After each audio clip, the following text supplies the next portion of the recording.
Assalamualaikum warahmatullahi wabarakatuh. Waalaikumsalam warahmatullahi wabarakatuh. Bismillahirrahmanirrahim. Alhamdulillahi rabbil alamin. Wassalatu wassalamu ala ashrafil anbiya'i wal mursalin, imamil muttaqin, sayyidil ghurril muhajjalin, wa ala alihi wa ashabihil mujahidin at-tahirin, amma ba'du. Saudara-saudara kaum muslimin rahimakumullah, sesungguhnya gaya hidup seseorang sangat ditentukan oleh cara bagaimana dia memandang hidup ini. Dengan kata lain, bagaimana seseorang memandang hidup, begitulah dia akan hidup. Oleh sebab itu, untuk mengubah keadaan seseorang harus diawali lebih dahulu dengan mengubah caranya memandang kehidupan ini.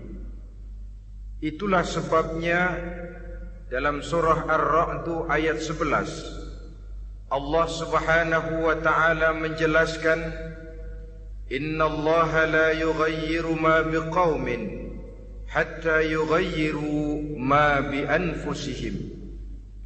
Allah Subhanahu wa ta'ala tidak akan mengubah nasib dan keadaan satu kaum sampai kaum itu berusaha mengubah apa yang ada di dalam diri mereka sendiri.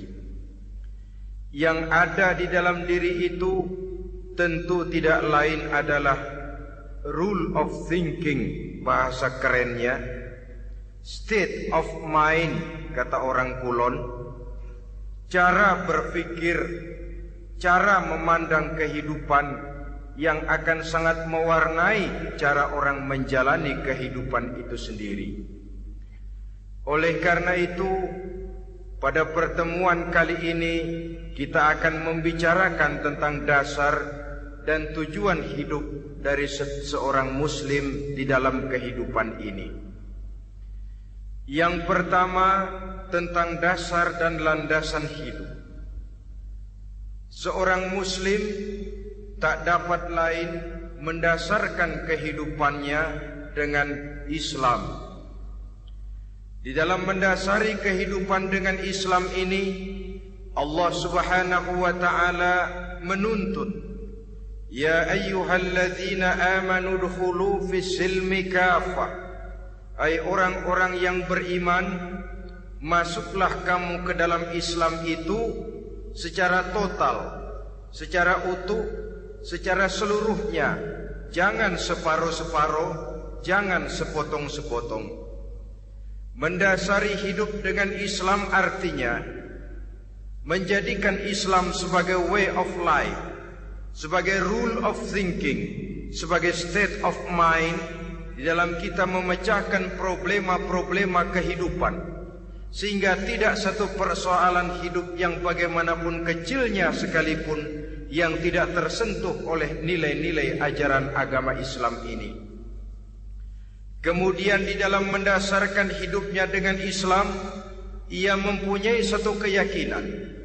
Pertama, Islam sebagai dasar hidupnya adalah agama yang sesuai dengan fitrah daripada manusia. Allah Subhanahu wa ta'ala pencipta manusia. Allah Subhanahu wa ta'ala yang menurunkan agama Islam.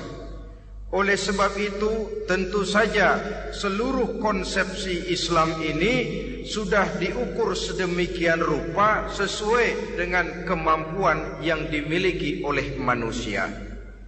Secara logika bisa kita katakan, pabrik mobil di Jerman misalnya bikin mobil namanya Mercy. Seiring dengan itu dikeluarkannya buku petunjuk. Mobil ini bernama Mercy, kecepatan maksimal sekian ratus kilometer per jam, daya angkutnya sekian ratus kilogram, kalau rusak memperbaikinya ini, onderdilnya itu umpamanya.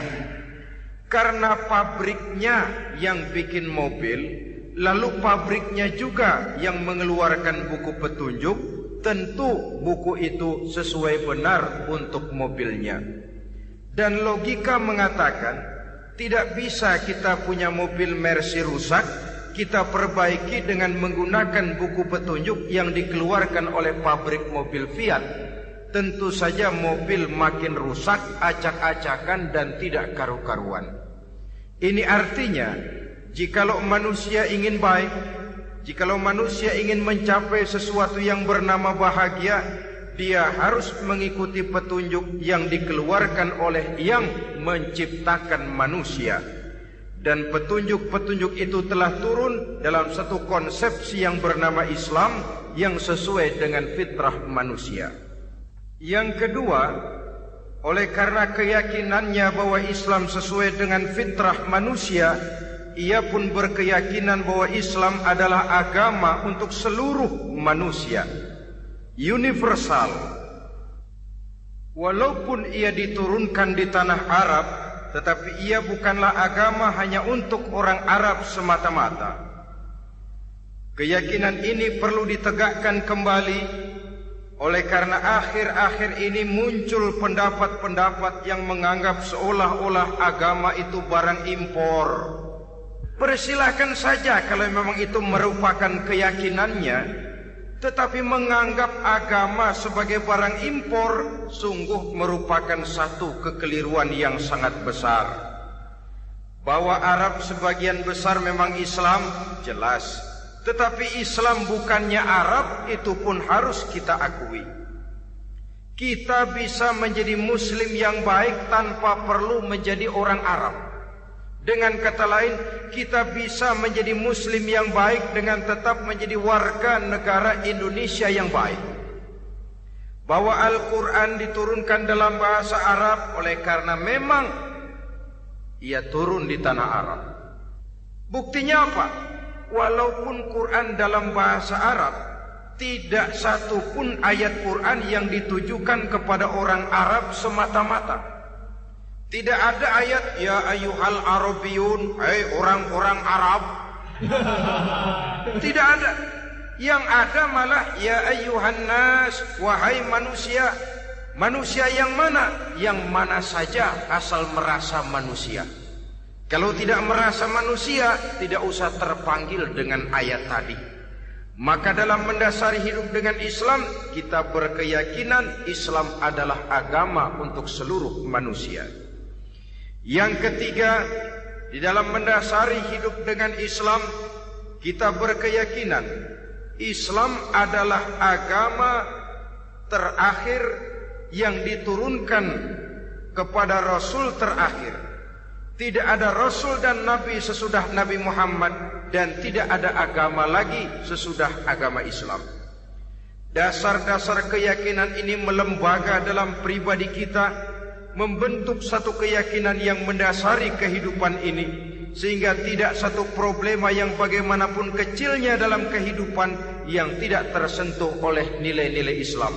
Sejak kita tidur sampai kita bangun tidur, bahkan tidur itu sendiri, dan seluruh kegiatan kehidupan yang kita laksanakan dalam 24 jam, tidak satu pun yang tidak tersentuh oleh nilai-nilai Islam. Inilah pandangan hidup Muslim. Jawaban seorang Muslim terhadap problema-problema kehidupan yang dihadapinya, yang di dalam menjawab problema itu ia Islam oriented, berorientasi kepada nilai-nilai Islam. Apa kata Islam tentang pekerjaan yang dihadapinya? Halal kata Islam, halallah dia katakan. Haram kata Islam, haram dia katakan. Islam oriented. Barometer dalam perbuatannya tidak lain daripada nilai-nilai Islam itu sendiri. Dan kemudian di dalam mendasari kehidupan dengan Islam, ia berkeyakinan Islam adalah satu-satunya agama yang benar. Bahasa kerennya, Islam is the single one, the true religion behind the God.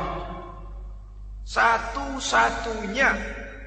Keyakinan ini kelihatannya subjektif, tapi memang inilah pokok daripada kehidupan beragama.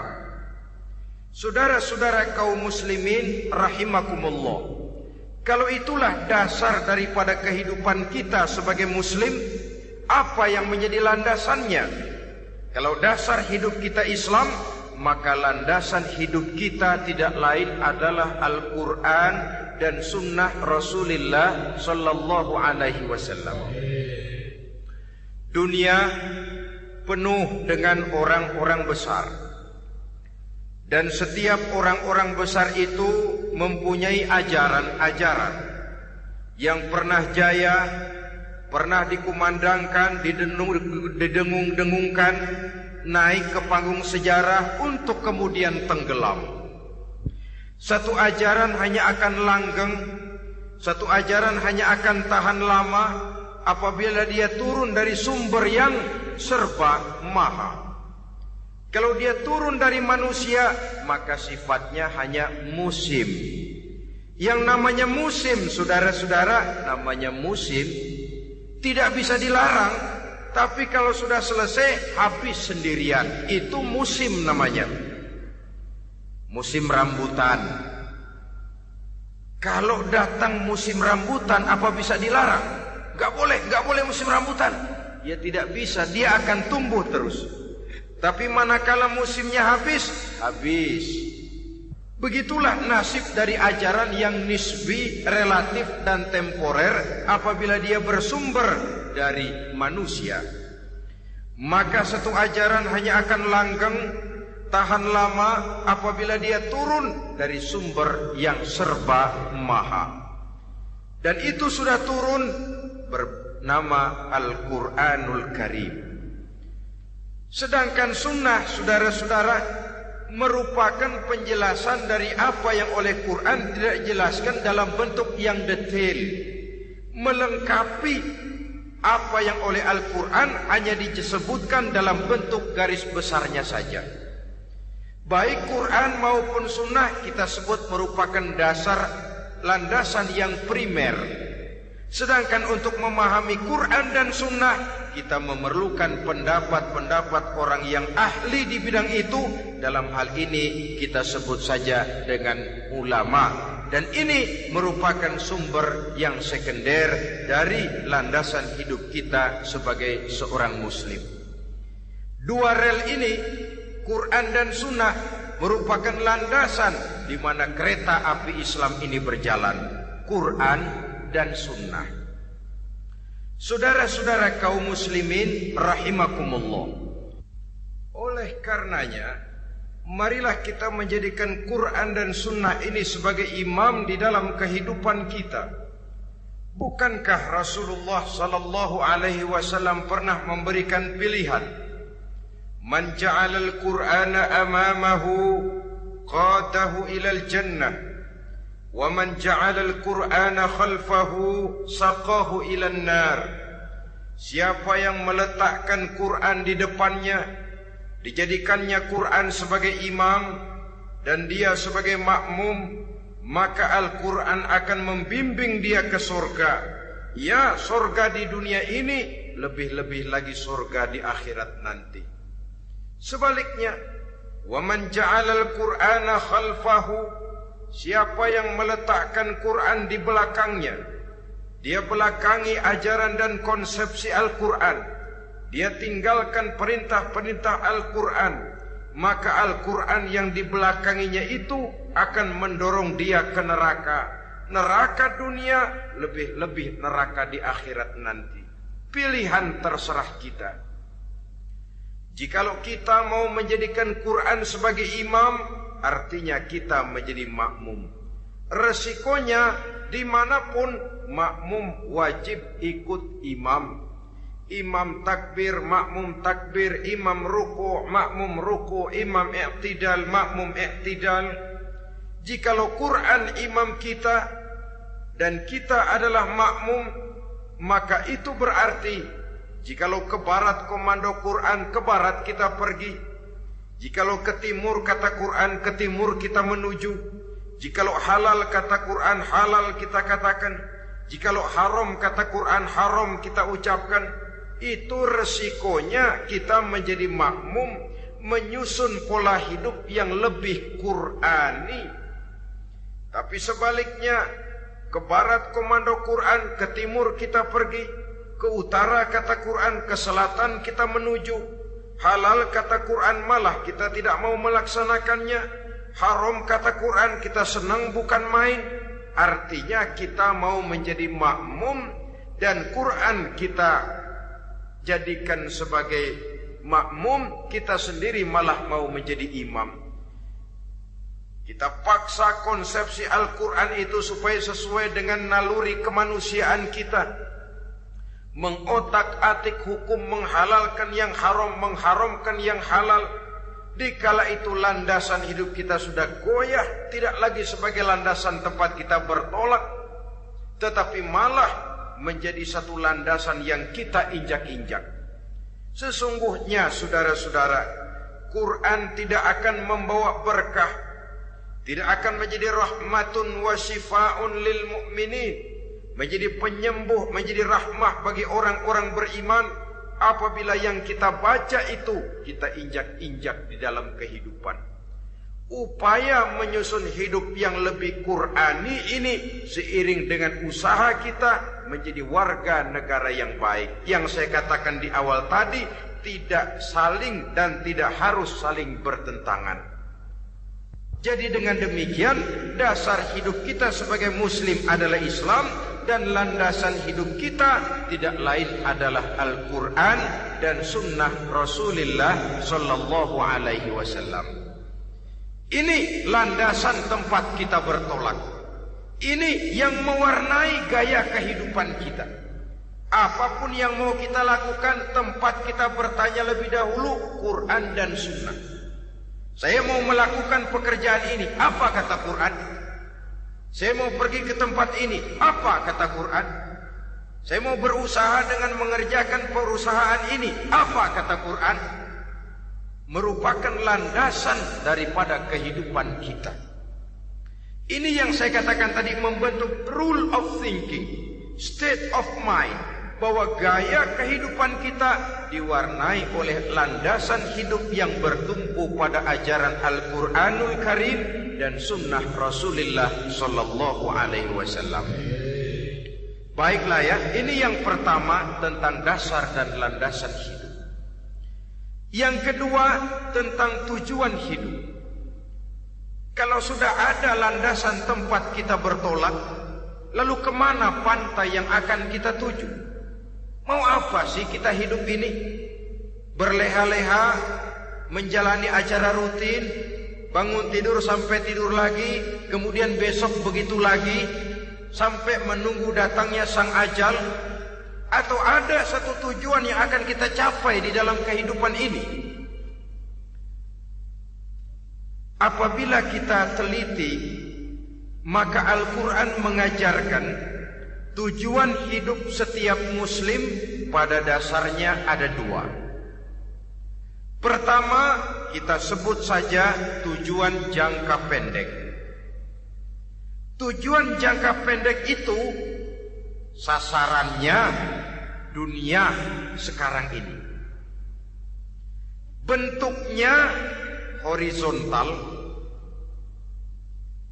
targetnya agar setiap pribadi muslim menjadi rahmatan lil alamin, rahmah bagi lingkungannya.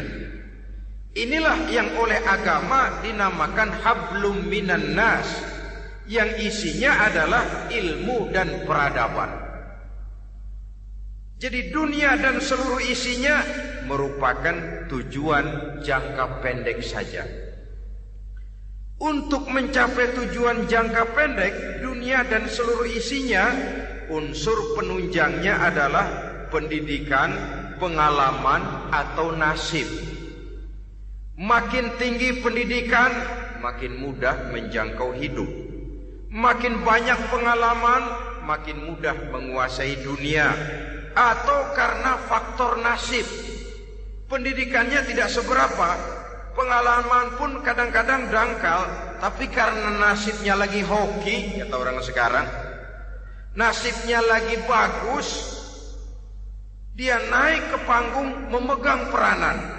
Faktor yang namanya nasib ini ada, tapi tidak bisa dijadikan sandaran untuk menjangkau dunia dan seluruh isinya. Unsur penunjangnya, pertama pendidikan, yang kedua pengalaman, yang ketiga faktor nasib. Oleh karena itu, apabila kita ingin mudah mencapai dunia, yang pertama harus kita laksanakan bagaimana menempuh satu pendidikan. Di zaman sekarang orang terangsang untuk hidup dalam pola yang oleh orang-orang priangan disebut hardolin. Saudara tahu hardolin? Itu potongan dari dahar modal ulin. Filsafat hidup yang pakaian mau bagus, makan mau enak, kerja nggak mau. Akhirnya jadilah dia penghayal kelas berat, tukang-tukang ngelamun kelas tinggi. Tiap hari kegiatannya ya cuma tidak terlepas dari tiga kriteria itu. Hardolin. Pokoknya kalau sudah dahar, modal, ulin. Besok ya begitu lagi. Pola dari dimana orang pakaian mau bagus, makan mau senang, duit mau punya, kerja tidak mau. Kadang-kadang mau kerja tapi tidak tahu apa yang harus dikerjakan. Ditambah oleh sempitnya lapangan pekerjaan. Tidak tahu apa yang harus dikerjakan, dilatar belakangi oleh tidak adanya pendidikan yang dia terima, sehingga mau kerja apa lalu bingung. Oleh karena itu, terutama buat adik-adik remaja, para pemuda, saya berpesan untuk menjangkau dunia, yang pertama harus kita jalani bagaimana membina diri, mendidik. Taruh kata drop out, putus sekolah. Tapi drop out bukan halangan bagi tumbuhnya cita-cita yang mulia. Bahkan ada orang bilang many a great man starts as a newspaper boy. Banyak orang-orang besar yang memulai pekerjaannya dagang koran. Putus sekolah bukan merupakan halangan bagi tumbuhnya cita-cita yang mulia. Dan tidak sedikit orang-orang besar yang tidak keluaran perguruan tinggi. Tidak sedikit orang-orang besar yang tidak merupakan produk dari perguruan tinggi tertentu. Tapi kerajinannya belajar, banyak membaca, banyak bergaul, autodidak. Syukur kalau masih bisa menempuh pendidikan yang formal. Kekurangan ekonomi, kemiskinan keluarga jangan menjadi penghalang bagi tumbuhnya cita-cita yang tinggi untuk menempuh karier pendidikan yang baik. Ini memang pahit. Tapi bagaimanapun kata orang, lebih baik makan singkong beneran daripada makan roti ngimpi. Artinya jikalau memang perlu, lebih baik sekolah sambil dagang koran, nyemir sepatu, parkir mobil, daripada hardolin itu tadi. Tanpa prospek hari depan yang ada artinya. Dan pendidikan memang merupakan sesuatu yang pahit. Tapi tanpa ini rasanya kita akan sulit untuk menjangkau dunia, tersisih di pojok-pojok kehidupan. Jangan lalu bilang, manusia kan rezekinya sudah dijamin oleh Allah. Ayam saja ada rezekinya, of course. Tapi jangan lupa, cara ayam cari rezeki dengan cara manusia cari rezeki lain. Kalau ayam cari rezeki dari tahun atu, modalnya cuma ceker sama patok kalau ayam mah. Asal bisa nyeker, bisa matok, ayam dapat rezeki. Pokoknya kertok dah. Tapi manusia cari rezeki, dia harus cari lapangan kerja. Lapangan kerja sulit. Sudah dapat lapangan kerja, harus punya keahlian. Untuk memperoleh keahlian, harus dengan pendidikan. Berhadapan lagi dengan saingan-saingan. Karena pasaran tenaga kerja tiap tahun puluhan, kalau tidak ratusan ribu pasaran tenaga kerja yang masuk lapangan kerja. Ini kenyataan. Semakin ke depan, oleh tingginya tensi ekonomi, oleh persaingan hidup yang makin tajam, oleh makin menggejalanya pola pikir industrialis yang membuat manusia individu, nilai-nilai semacam ini akan terasa makin berat. Oleh karenanya, tanpa pendidikan sulit untuk menjangkau dunia. Yang kedua, pengalaman, tenaga expert. Sehingga orang mengatakan experience is the best teacher. Pengalaman adalah guru yang paling bijaksana. Dengan pengalaman kita makin dewasa. Dan orang sering mengatakan kegagalan hakikatnya adalah keberhasilan yang tertunda. Jangan takut gagal, kalau itu akan mengantarkan kita kepada pola hidup yang lebih dewasa, lebih tegar, lebih sanggup menghadapi kesulitan-kesulitan. Dan faktor yang ketiga, nasib. Kadang-kadang orang pendidikannya tidak ada, kadang-kadang pengalamannya tidak seberapa, tapi karena nasib, engkongnya misalnya jadi komandan Hansip, dia naik jadi anggota Hansip. Itu karena faktor nasib saja. Yang ketiga ini ada, tapi tidak bisa dijadikan sandaran dalam arti bahwa kita lalu mengandalkan nasib. Lo nanti udah gede mau jadi apa? Gue sih gimana nasib aja dah. Jadi orang syukur, jadi gembel nasib. Tidak bisa kita menghadapi hidup dalam satu alur spekulasi. Tidak bisa kita menjalani skenario kehidupan ini dengan bersikap untung-untungan.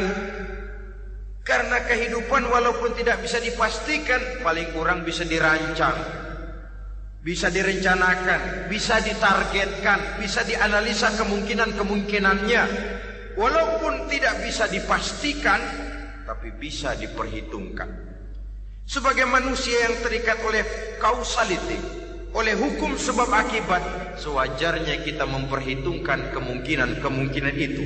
Kira-kira 5, 10, 15 tahun yang akan datang, sejauh mana kesulitan-kesulitan dalam kehidupan ini, sejauh mana persaingan dalam hidup, sejauh mana tenaga kerja dibutuhkan, sejauh mana keahlian dan skill menunjang ke arah itu. Kalau tidak, kita akan tersisih di sudut-sudut kehidupan untuk lebih banyak jadi penonton daripada menjadi pemain. Padahal kita ingin jadi pemain, kita ingin aktif, kita ingin punya peranan karena kita oleh agama dituntut menjadi rahmatan lil alamin, menjadi rahmah bagi lingkungan di mana kita tinggal, mewarnai lingkungan, bukan cuma diwarnai oleh lingkungan itu sendiri. Itu tadi tujuan jangka pendek sebagai tujuan yang pertama. Yang kedua, tujuan jangka panjang. Tujuan jangka panjang ini sasarannya adalah akhirat. Bentuknya vertikal, targetnya adalah mardhatillah atau ridho daripada Allah. Dan ini yang oleh agama dinamakan dengan hablum minallah, tali vertikal yang menghubungkan manusia langsung dengan Tuhannya. Untuk mencapai tujuan jangka panjang akhirat ini, unsur penunjangnya adalah prestasi ibadah. Kalau untuk tujuan jangka pendek, dunia dan seluruh isinya, pendidikan, pengalaman dan nasib memegang peranan yang sangat penting, maka untuk akhirat, pendidikan, pengalaman, nasib tidak punya pengaruh banyak. Unsur penunjangnya adalah prestasi ibadah. Bagaimanapun tinggi pendidikan, bagaimanapun banyak pengalaman, tanpa prestasi ibadah, nol besar kita dalam pandangan Allah Subhanahu wa ta'ala. Saudara-saudara kaum muslimin rahimakumullah, itu sebabnya seorang muslim sholat, puasa, haji, zakat, yang kalaupun ada target dunia itu cuma side effect saja, sekedar satu efek sampingan. Target utamanya tetap tujuan jangka panjang, akhirat dan ridho Allah. Kenapa kita sholat? Untuk mencari ridho Allah. Kenapa kita laksanakan ibadah haji? Untuk mencari ridho Allah. Kita bangun di keheningan malam untuk mencari ridho Allah. Kalau ada akibat dunia, itu cuma akibat sekunder saja. Ada misalnya orang karena tekun ibadah rezekinya lancar, itu baru persekot, baru tanda jadi. Kadang-kadang persekotnya saja sudah nikmat kok, apalagi cashnya, kontannya. Sebaliknya kalau ada orang rajin ibadah, rezekinya seret, jangan jadi alasan. Kok lu nggak sembahyang? Alah, tetangga gua rajin sembahyang melarat terus. Ya memang sholat itu bukan dengan target dunia, target akhirat, saudara-saudara. Oleh sebab itu, seorang muslim adalah seorang yang berpandangan luas, berjiwa lapang. Maksudnya apa? Tujuan jangka pendek dan jangka panjang ini harus dia raih kedua-duanya. Ini yang oleh Al-Quran diajarkan agar setiap muslim mencapai fid dunya hasanah wa fil akhirati hasanah. Kebaikan di dunia, kebaikan di akhirat, itu arti hasanah. Jangan macam orang dulu, punya istri 2 pergi haji. Yang satu yang muda istrinya namanya Hasanah, yang satu namanya Khadijah. Waktu tawaf keliling Ka'bah, si suami ini nggak bisa doa apa-apa kecuali Rabbana Atina itu. Tiap putaran Rabbana Atina fid dunya hasanah wa fil akhirati hasanah. Putaran kedua Rabbana Atina fid dunya hasanah wa fil akhirati hasanah. Ini istri tuanya yang namanya Khadijah dengerin aja. Akhirnya di satu saat dia colek suaminya, "Bang, mentang-mentang Hasanah bini muda disebutin melulu. Saya dong disebutin dalam doa." "Iya deh, ntar putaran selanjutnya." Suaminya blow on juga. Putaran kedua dia baca Rabbana Atina fid dunya hasanah wa fil akhirati Khadijah. Saudara-saudara, itu makna refleksi daripada doa tadi itu, doa sapu jagat. Kita ingin fid dunya hasanah wa fil akhirati hasanah. Tujuan jangka pendek dunia tercapai, tujuan jangka panjang akhirat dan ridho Allah juga tergapai. Oleh sebab itu Al-Quran menjelaskan, wabtaghi fima atakallahu ad-daral akhirah wa la tansa nasibaka minad dunya. Dengan karunia yang diberikan Allah kepadamu, carilah bahagia akhirat. Wa la tansa nasibaka minad dunya, tetapi jangan lupakan bagianmu dalam kehidupan di dunia ini. Cari akhirat, utamakan akhirat dengan tidak usah melupakan jatahmu di dunia. Kenapa saya katakan seorang muslim berjiwa besar?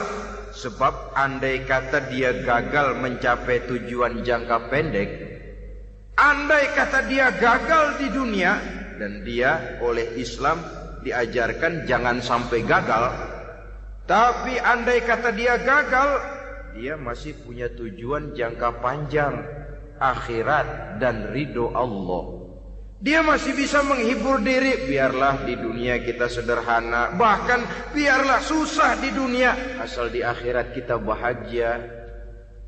Orang yang tidak punya pandangan hidup semacam ini, surgalah dunia ini. Segalanya telah tertumpu di sini. Bila umurnya selesai, ajalnya datang, selesai, sudah surganya sampai di situ, dan dia tidak punya pengharapan lain di belakang itu.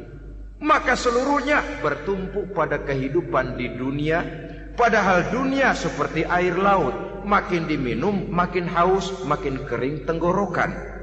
Dunia yang diperturutkan menyeret manusia ke dalam lingkaran setan, terjebak dalam sifat yang namanya tamak bin rakus alias serakah.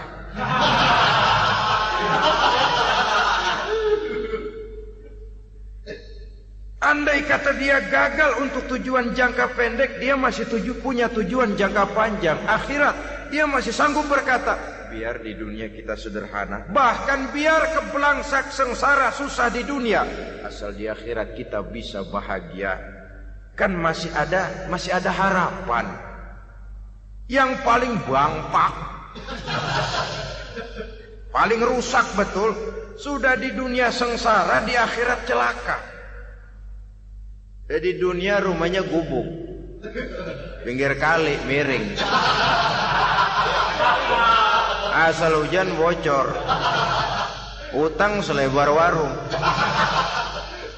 Bayang kagak, ngaji enggak, puasa enggak, saban malam merit mulu. Saudara hadirin yang saya hormati, lalu kapan mau bahagia kalau sudah di sini susah, di sana akan susah juga.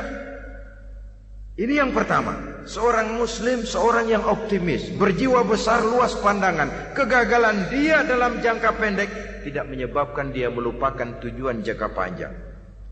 Yang kedua, positifnya apa? Cara dia mencapai tujuan jangka pendek diwarnai oleh keyakinan adanya tujuan jangka panjang. Dia memang benar cari harta, tapi karena dia yakin ada akhirat, Allah ridho apa tidak? Ini positifnya. Saya memang cari duit, tapi dengan cara ini Allah ridho apa tidak? Saya memang ingin berpakaian yang rapi, tapi dengan tidak menutup aurat begini, Allah ridho atau tidak? Saya memang bergaul menghormati teman, tapi terjebak dalam minuman keras karena menghormati teman, Allah ridho apa tidak? Ini orang yang punya tujuan jangka panjang. Segalanya diberikan bingkai dengan pertanyaan, Allah ridho atau tidak? Keyakinannya terhadap tujuan jangka panjang mewarnai gaya hidupnya di dunia ini, mencapai tujuan jangka pendek tadi. Mau minum, Allah ridho apa enggak ini? Mau makan, yang saya makan Allah ridho apa enggak ini? Pendeknya apapun yang mau dia kerjakan, karena dia punya keyakinan tujuan jangka panjang, dia selalu menimbang terhadap ridho Allah tadi.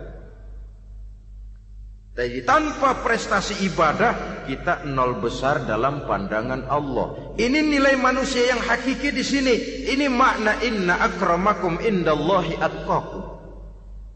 Di akhirat nanti kan tidak pernah akan disidang, kamu pendidikan setinggi apa? Tidak. Gelarmu berapa renteng? Profesor, doktor? Tidak.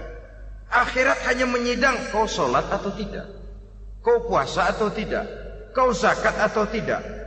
Diberikan kamu harta yang banyak, dari mana kau dapat, kemana kau belanjakan.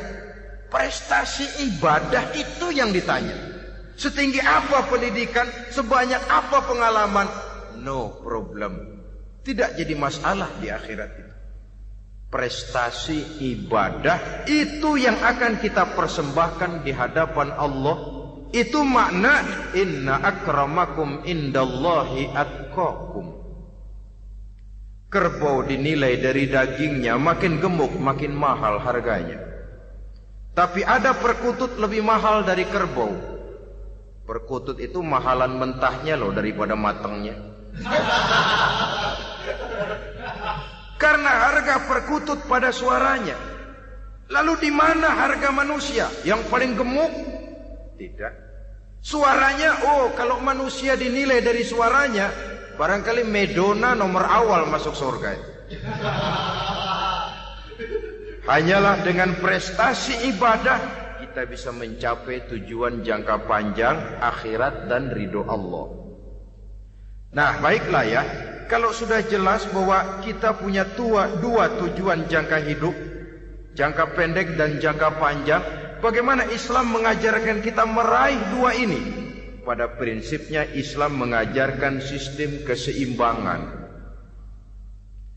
Dalam berbagai aspek kehidupan, keseimbangan ini nampak dengan nyata diajarkan oleh agama kita. Seperti ayat yang saya bacakan tadi. Dengan karunia yang diberikan Allah kepadamu, cari negeri akhirat, tapi jangan lupakan bagianmu di dunia ini. Dalam bentuk yang lebih nyata, bekerjalah untuk duniamu seolah kau akan hidup buat selamanya, tapi bekerjalah buat akhiratmu seolah kau akan mati besok. Manifestasinya dalam kehidupan, misalnya orang kaya diperintah membantu yang miskin, tapi orang miskin dianjurkan berusaha. Jangan mengandalkan hidup kepada yang kaya, seimbang. Kamu kaya, betul Pak, bantu yang miskin. Kamu miskin, iya Pak, berusaha. Seimbang. Tuan rumah diwajibkan menghormati tamu, tamu diwajibkan tahu diri, seimbang. Jadi bagaimana kalau sudah kita bekerja di sawah, di ladang, di pasar, di kantor, anggap kita akan hidup selamanya agar timbul gairah kerja. Tapi kalau sudah sholat, anggap kita akan mati besok supaya timbul khusyuknya. Nah, titik tekannya di mana? Stresnya itu.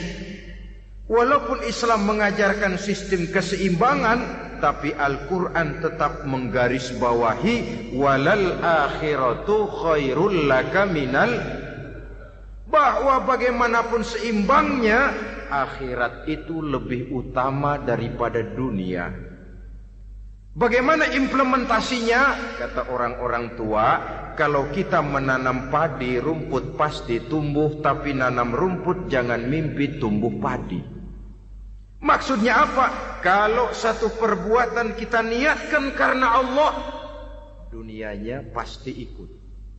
Tapi kalau satu perbuatan diniatkan karena dunia semata-mata, akhirat akan hilang. Sebab itu, biasakanlah berbuat sesuatu, baik untuk tujuan jangka pendek, lebih-lebih untuk tujuan jangka panjang, dengan motif lillahi ta'ala. Jadi saya ulangi, satu perbuatan kalau sudah diniatkan karena Allah, dunia biasanya ikut. Tapi kalau diniatkan karena dunia semata-mata, akhirat akan luput. Padahal itu titik tekannya, walal akhiratu khairul laka minal ula. Saudara-saudara kaum muslimin rahimakumullah, ini tujuan hidup. Jadi landasan tempat kita bertolak sudah jelas, pantai yang akan kita tuju dalam kehidupan ini juga sudah nyata. Kita ingin mencapai apa yang dinamakan fid dunya hasanah wa fil akhirati hasanah. Untuk itu perlu ada keseimbangan, tetapi titik tekannya tetap akhirat lebih utama daripada kehidupan dunia ini.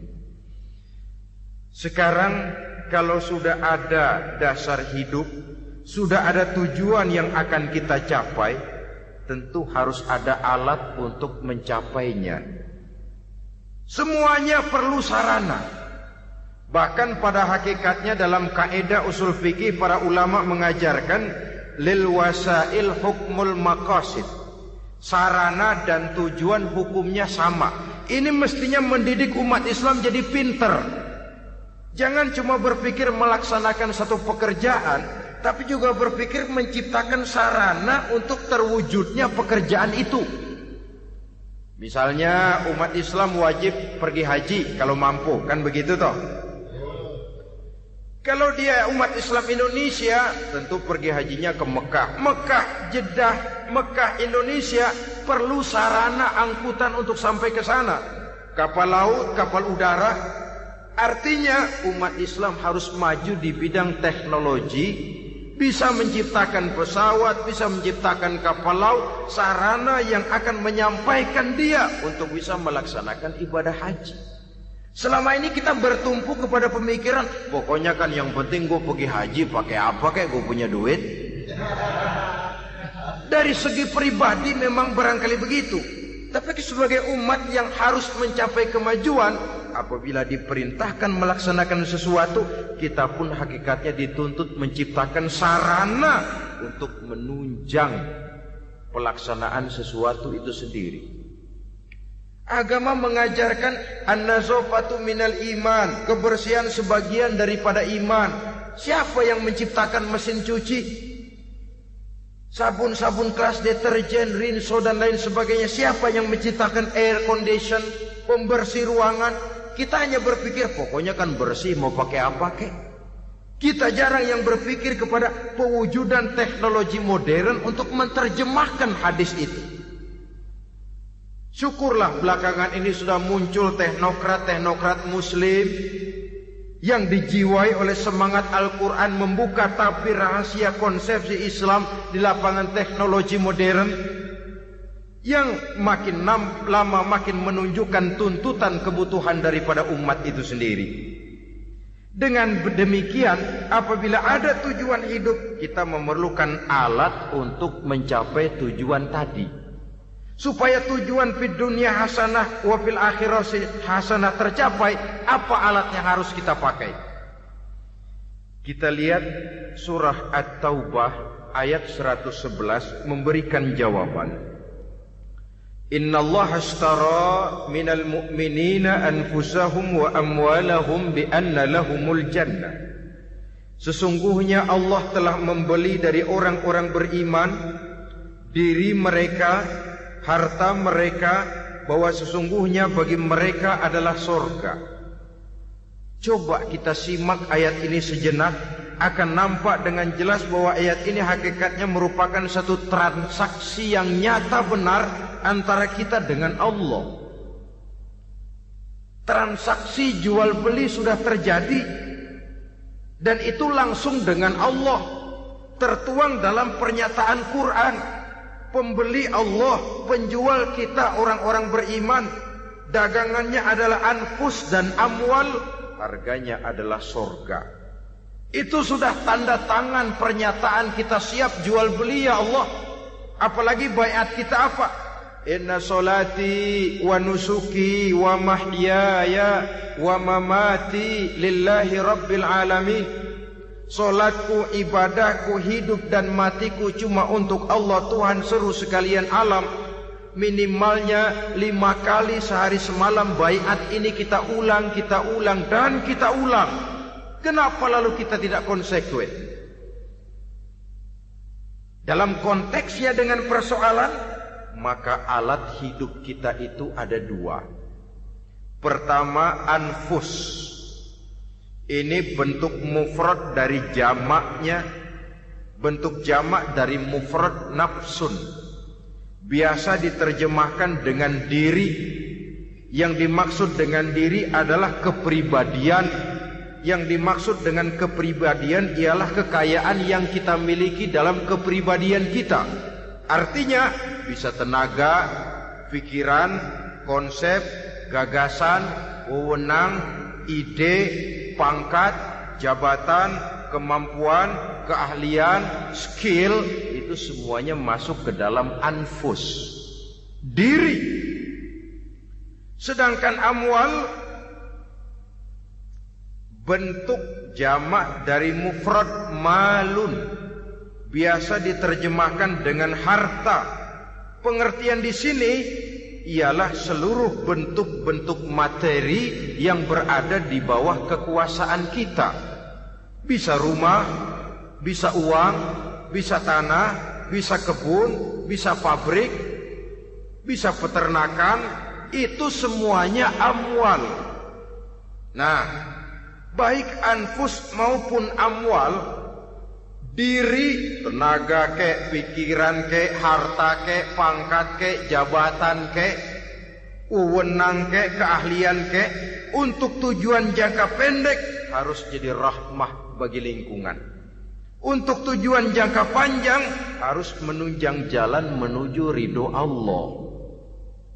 Jadi kalau pangkat kita menjauhkan kita dari ridho Allah, itu bukan nikmat tuh, azab. Punya pangkat bukan melakukan kebaikan, malah melakukan kejahatan, setidak-tidaknya berdiri di belakang kejahatan. Melindungi perbuatan-perbuatan munkar. Dalam kelas kakap melindungi korupsi, dalam kelas teri jadi backing tukang koprok. Umpamanya itu sudah menyalahi. Alat tidak digunakan untuk mencapai tujuan. Itu untuk tujuan jangka pendek.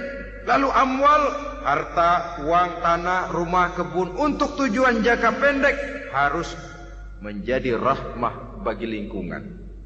Sedang untuk tujuan jangka panjang, baik diri maupun harta harus menunjang jalan menuju ridho Allah, harus meningkatkan prestasi ibadah kita kepada Allah Subhanahu wa ta'ala. Malah yang namanya amwal ini tanggung jawabnya lebih berat loh saudara. Kalau saudara diberikan ilmu, sidang akhirat cuma satu. Ilmumu kau amalkan untuk apa? Saudara diberikan umur panjang, pengadilan akhirat cuma bertanya satu. Umurmu kau habiskan di mana? Tapi saudara diberikan harta, pertanyaan akhirat dua. Hartamu kau dapat dari mana? Kau belanjakan kemana? Dari mananya dan kemananya ditanya, depan belakang. Kadang-kadang kan ada orang hartanya didapat dari jalan yang halal, dibelanjakan di jalan haram. Kerja peras keringat banting tulang setengah mati, begitu dapat duit beli buntutan. Muter-muter kertas cari kode. Didapat dari jalan halal, dibelanjakan di jalan haram. Atau didapat dari cara yang haram, dibelanjakan di jalan yang baik. Menang judi, nyumbang pesantren. Nabi mengajarkan innallaha thayyibun la yaqbalu illa thayyib. Allah itu baik dan hanya menerima yang baik-baik saja. Tidak bisa mencuci kain dengan air najis. Kain akan tetap kotor. Saudara-saudara kaum muslimin rahimakumullah. Oleh karenanya masalahnya terpulang kepada kita, pandai-pandailah membagi orientasi. Suatu saat tenggelam kita dalam kesibukan dunia dan seluruh isinya untuk mencapai tujuan jangka pendek. Lain saat tenggelam kita memfanakan diri untuk mencapai tujuan jangka panjang, akhirat dan ridho Allah. Karena kehidupan ini bukan berjalan tanpa batas. Umur ini bukan satu karunia tanpa pertanggungan jawab. Satu saat setuju atau tidak, rela atau terpaksa, kita akan sampai kepada garis finish daripada perjalanan kehidupan dunia ini. Yang memang merupakan satu perjalanan panjang, a walking tall. Kata orang Kulon, a walking tall, satu jalan yang demikian jauhnya. Entoh kita akan sampai ke garis finish. Bila datang ajal, senja kehidupan datang, malam menyelimuti. Datangnya tidak pernah kita sangka, tapi sekali dia datang, tidak satu kekuatan yang bisa menolak. Kehadirannya tidak pernah kita harapkan, tapi satu kali dia datang bertamu, pasti terjadi. Dan itu pasti akan kita temui. Alangkah malangnya pada saat kembali itu datang, kita tidak punya prestasi ibadah. Lalu apa artinya prestasi dunia? Apa artinya tujuan jangka pendek kalau kita harus kehilangan tujuan jangka panjang? Rumah kita yang besar, pangkat kita yang tinggi, harta kita yang banyak, bisakah menolong kita untuk kalau sudah kumpul di padang mahsyar nanti? Malaikat, jangan gebugin saya, rumah saya harga 2 miliar.